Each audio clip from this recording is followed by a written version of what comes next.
قیامت کے دن وہ افسوس کرے گا، یا لیتنی، اے کاش لم اتخذ فلانا خلیلا، اے کاش میں فلانا کو اپنا دوست نہ بنا لیا ہوتا، لقد اضلنی عن الذکر، اس نے مجھے ذکر سے کیا کر دیا؟ دور کر دیا۔ اور شیطانی جماعت کی اللہ نے بڑی نشانی کیا بیان کی؟ استحوذ علیہم الشیطان فانساہم ذکر اللہ، شیطان ان پر غالب آ گیا، اور جب شیطان کسی پر غالب آتا ہے پہلا کام وہ کیا کرتا ہے؟ سب سے پہلے وہ ذکر اللہ سے لوگوں کو غافل کرتا ہے، لوگوں کو دور کر دیتا ہے۔ تو قیامت کے دن جو لوگ دوستوں کی وجہ سے اللہ کی سزا کے مستحق ہوں گے، وہ قیامت کے دن یہ تمنا کرے گا، یہ خواہش کرے گا، یا لیتنی لم اتخذ فلانا خلیلا، کاش میں فلانا انسان کو اپنا دوست نہ بنا چکا ہوتا، اس کی دوستی کا مجھے کیا نقصان ہوا؟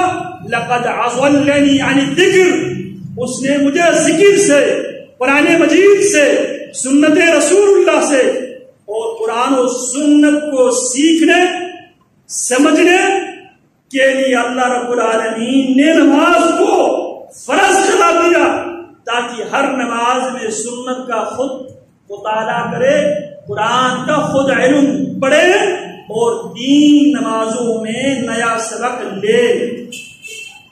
ہم تو نماز پڑھتے ہیں بغیر سمجھ کر، کسی سے بھی پوچھ لے، بظاہر یہی دعوے کرتے ہوئے آپ کو سب نظر آئیں گے۔ قرآن مجید کے بارے میں، قرآن مجید کلام اللہ ہے، اگر ہم اللہ کے کلام اگر ہم پڑھنا چاہیں، قرآن مجید کیا ہے؟ کلام اللہ۔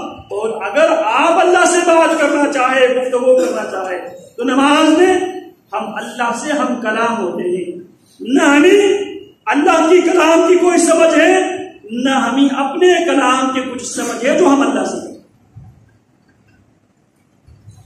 تو لہذا رسول اللہ صلی اللہ علیہ وسلم کو اور آپ کے بعد تمام امت رسول کو اللہ کا حکم کیا ہے؟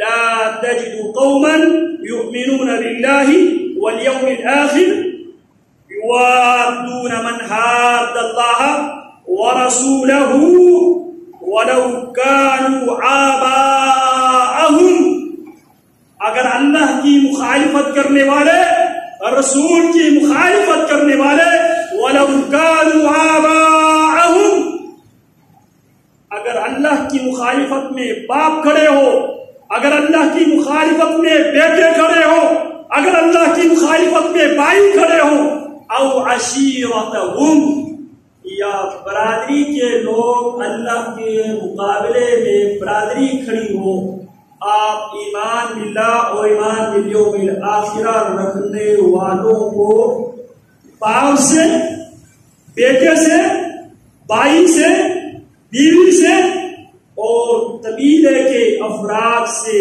آپ انہیں دوستی کرتے ہوئے نہیں پائیں گے۔ ذرا اپنا ایمان کا جائزہ لے،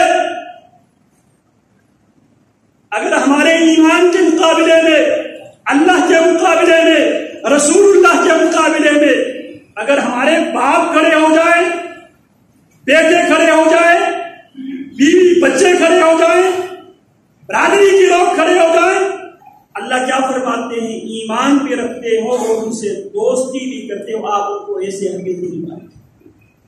لیکن یاد رکھنا، یہاں پر دنیاوی معاملات میں وَصَاحِبُهُمَا فِي الدُّنْيَا مَعْرُوفًا، دنیاوی معاملات میں ان کے ساتھ معروف طریقے سے، ان کے ساتھ احسان کرنے کا اللہ نے حکم دیا ہے، لیکن دلی دوستی، دلی لگاؤ، محبت اہل ایمان کو چھوڑ کر مشرک باپ، مشرک بیٹا، مشرک بھائی اور مشرک برادری کی افراد سے محبت کرنا، ایک ہے محبت اور ایک ہے تعلق۔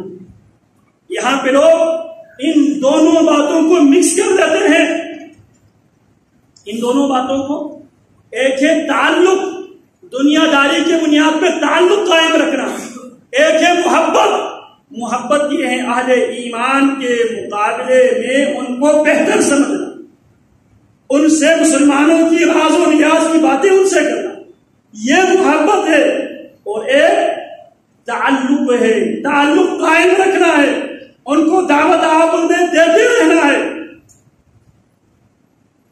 اولئک کتب فی قلوبہم الایمان، جو اللہ کی مخالفت کرنے والوں کی مخالفت کرتے رہے، اگر وہ مخالفت کرنے والے باپ ہو، بیٹے ہو، بھائی ہو، قبیلے کے افراد ہو، اولئک کتب فی قلوبہم الایمان، جو باپ پہ، بیٹے پہ، بھائی پہ، افراد قبیلے پہ اللہ کو ترجیح دینے والے، رسول اللہ کو ترجیح دینے والے، یہ وہ ہے جن کے دلوں میں اللہ نے اس عمل کی برکت سے ایمان لکھ دی.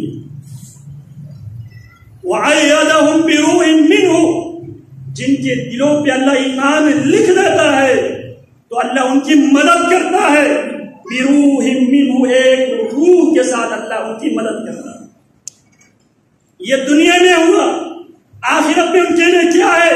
وَيُدْخِلُهُمْ جَنَّاتٍ، اللہ انہیں قیامت کے دن ایسے باغات میں داخل کریں گے، تجری من تحتها الانہار، تجری بہتی ہے، من تحتها، ان باغات کے نیچے سے الانہار نہریں، خالدین فیہا، ان باغات میں قیامت کے دن وہ ہمیشہ ہمیشہ رہنے والے ہیں. رضی اللہ عنہم، ان باغات میں بھی رہیں گے، اور ان کو ان باغات میں سب سے بڑی جو نعمت ہے